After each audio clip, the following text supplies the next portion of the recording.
Hello, everyone. Welcome back to another episode of Gentle Reminder, the stories that touches the heart. While waiting to pick up a friend at the airport in Beijing, China, I had one of those life-changing experiences that you hear other people talk about. The kind that sneaks up on you unexpectedly. This one occurred a mere 2 feet away from me. Straining to locate my friend among passengers, deplaning through the jetway, I noticed a man coming toward me carrying two light bags.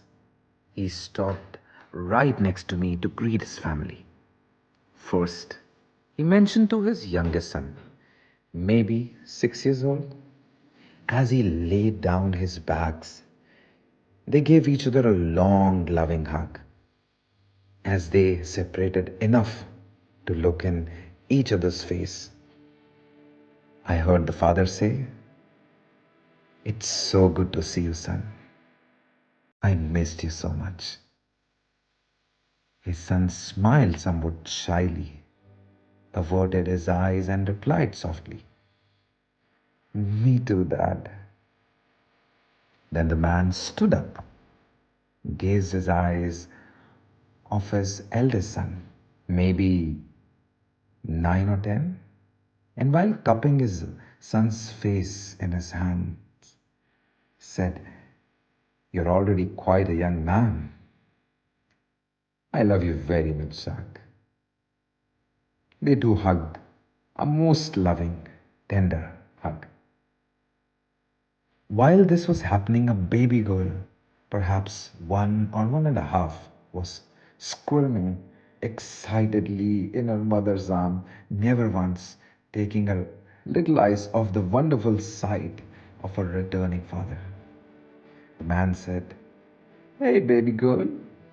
As he gently took the child from her mother, he quickly kissed her face all over and then held her close to his chest while rocking her from side to side.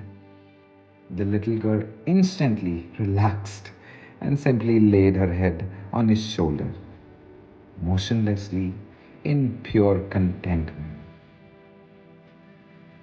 After several moments, he handed his daughter to his eldest son and declared, "I have saved the best for last," and proceeded to give his wife the longest, most passionate kiss I ever remember seeing. He gazed into her eyes for several seconds and then silently mouthed, "I love you so much." They stared at each other's eyes, beaming big smiles at one another while holding both hands.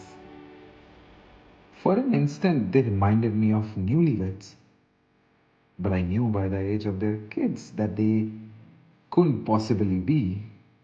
I puzzled about it for a moment, then realized how totally engrossed I was in the wonderful display of unconditional love, not more than an arm's length away from me. I suddenly felt uncomfortable, as if I was invading something sacred, but was amazed to hear my voice nervously asked, "Wow, how long have you been two married?" "Been together 14 years total. Married 12 of those," he replied, without breaking his gaze from his lovely wife's face.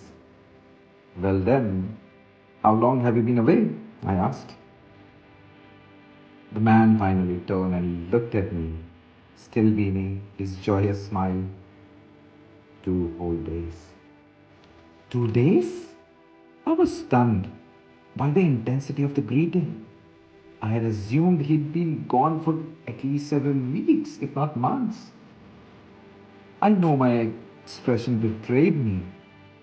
I said almost offhandedly, hoping to end my intrusion with some semblance of grace and to get back to searching for my friend. "I hope my marriage is still that passionate after 12 years." The man suddenly stopped smiling. He looked me straight in the eye, and with forcefulness that burned right into my soul, he told me something that left me a different person. He told me, "Don't hope, friend, decide." Then he flashed me with his wonderful smile again, shook my hand, and said, "God bless." I'm sure this was inspiring, and it's really amazing to see something like this in this world. I thank you so much for listening to this. I'm sure these stories are making you smile. So keep smiling and keep listening to Bhaskar Yogacharya. I'll see you in the next episode.